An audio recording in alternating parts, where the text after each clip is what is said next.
ওম নমো ভগবতে বাসুদেবায়। জয় মা কালী। বন্ধুরা, আজ 14ই মাঘ, 28শে জানুয়ারি, মঙ্গলবার।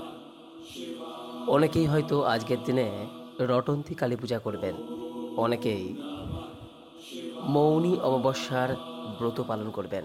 বন্ধুরা, আজ চতুর্দশী ছাড়ছে রাত্রি 7:31 থেকে। তারপর থেকেই শুরু হচ্ছে মৌনী অমাবস্যা তিথি। বলা হয় রটন্তী কালী পূজা করলে মৌনী অমাবস্যার ব্রত অবশ্যই পালন করতে হয়। বছরের একটি অন্যতম অমাবস্যা হলো এই মৌনী অমাবস্যা। এই অমাবস্যার নাম মৌনী কেন? মৌনী অমাবস্যার দিনে কোন বিষয়টি পালনের কথা বলা হয়?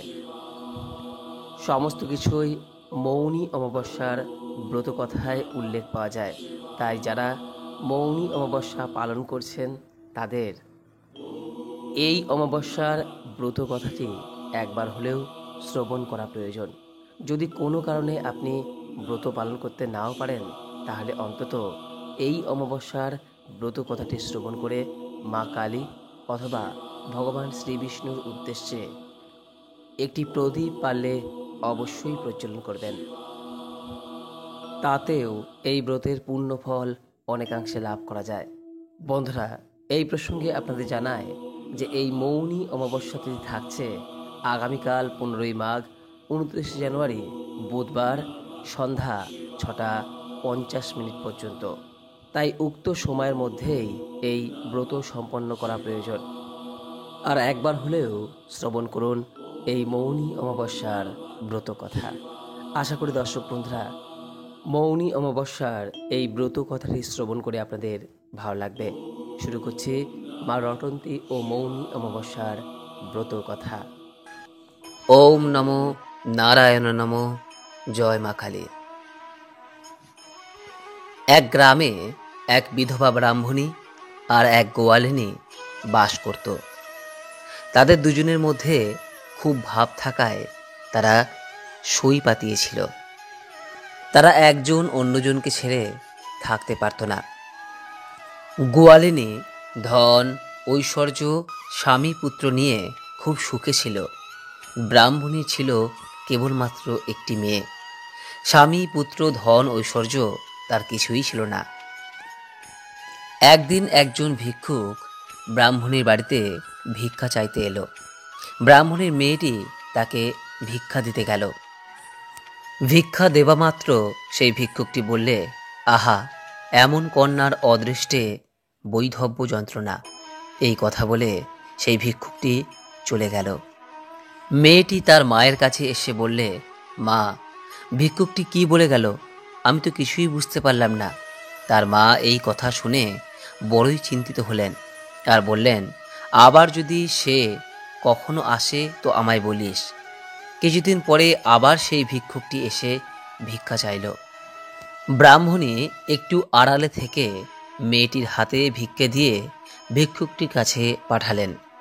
মেয়েটি ভিক্ষা দেবা মাত্রই আবার ভিক্ষুকটি বলে উঠল, আহা, এমন সুন্দর একটি মেয়ে, এর কপালে বৈধব্য যন্ত্রণা লেখা আছে। এই কথা শুনে ব্রাহ্মণী তৎক্ষণাৎ অতিথির পায়ে পড়ে বললেন, প্রভু, আপনি যখন ওর কপাল দেখে ওর বৈধব্য যোগের কথা জানতে পেরেছেন, তখন তার প্রতিকার কিছু আছে কি না? আর কি তার প্রতিকার তাও আপনি নিশ্চয়ই জানেন। আপনি দয়া করে তাহলে ওর প্রতিকারও আমায় বলে দিন। ভিক্ষুকটি তখন বলল, হ্যাঁ, প্রতিকার আছে, আর প্রতিকারও আমি জানি। যদি কারো কাছ থেকে মৌনী অমাবস্যার ফল পাওয়া যায় আর সে সেই ফলগুলো যদি দান করে থাকে, তাহলে ওর স্বামীকে সেই ফল উৎসর্গ করলে ওর মরা স্বামী বেঁচে উঠবে। তবে তার একটা বিপদ আছে, এই যে সেই ফল যে দান করবে তার কিন্তু অমঙ্গল হবে। এই কথা শুনে ব্রাহ্মণী আবার ভিক্ষুকটিকে জিজ্ঞাসা করলেন, তার দুঃখ দূর হবার কি কোনো উপায় আছে প্রভু? তখন ভিক্ষুকটি বলল, ওই যে গাঁয়ের ধারে একটা কুটে রোগী পড়ে আছে, তার মাথায় যদি এক ভাঁড় দই ঢেলে দিয়ে জিভ দিয়ে চেটে সেই দই তুলে নিতে পারে, তাহলে তার সব অমঙ্গল কেটে যাবে। তার আবার ধন ঐশ্বর্য স্বামী পুত্র লাভ হবে। এই কথা শুনে ব্রাহ্মণী মনে মনে ভাবলেন, আমার গোয়ালিনী এই মৌনী অমাবস্যার ব্রত পালন করেছে, তাকে সন্তুষ্ট করতে পারলে আমার মেয়ের মঙ্গল হবে। এই ভেবে রোজ ভোরের বেলায় শোয়ের বাড়িতে গিয়ে তাদের ঘর দোর সব পরিষ্কার করে আসে। গোয়ালিনী ভাবে যে রোজ আমার ঘর দোর কে পরিষ্কার করে যায়, আজ আমাকে লুকিয়ে দেখতে হবে।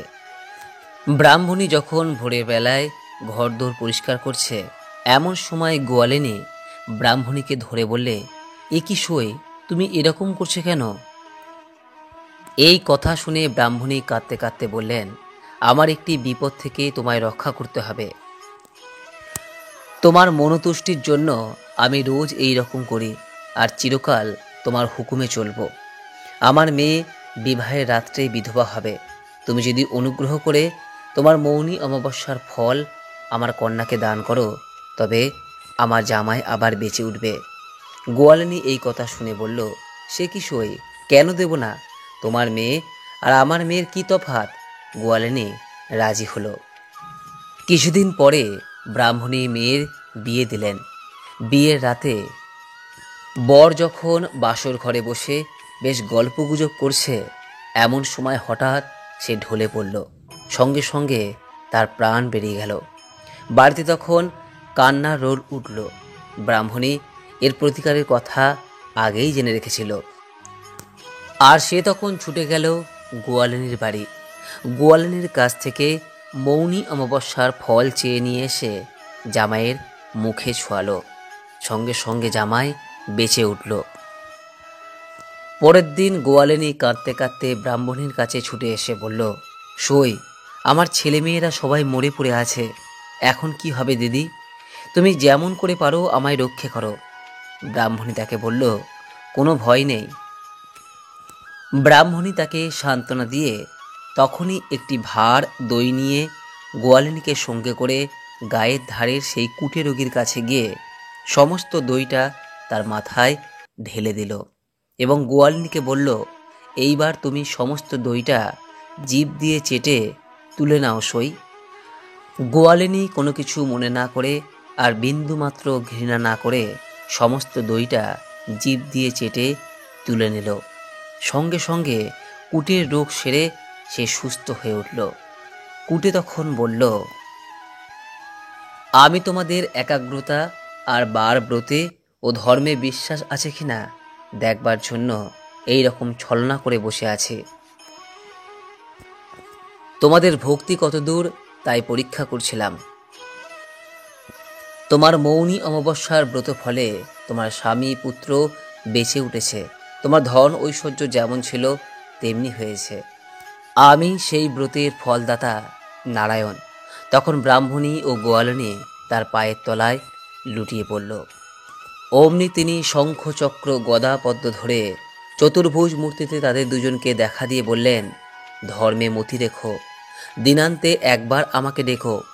এই বলে তিনি অন্তর্হিত হলেন। তারপর দুই শোয়ে বাড়ি এসে দেখলেন গোয়ালিনীর সব ঠিক হয়েছে। তখন তারা মৌনী অমাবস্যার মাহাত্ম্য প্রচার করলেন। তখন থেকেই দেশে দেশে মৌনী অমাবস্যার ব্রতের কথা চারিদিকে প্রচার হতে শুরু করল। এইভাবে মৌনী অমাবস্যার ব্রত সকলেই করতে শুরু করল। আশা করি দর্শক বন্ধুরা এই মৌনী অমাবস্যার ব্রত কথাটি শ্রবণ করে আপনাদের ভালো লেগেছে। ভালো লাগলে লাইক করবেন, পারলে শেয়ার করবেন। সকলেই ভালো থাকুন, সুস্থ থাকুন এই কামনা করে আজকের মতো ভিডিওটি এখানে শেষ করলাম। নমস্কার, ধন্যবাদ। ঈশ্বর আপনার মঙ্গল করুক।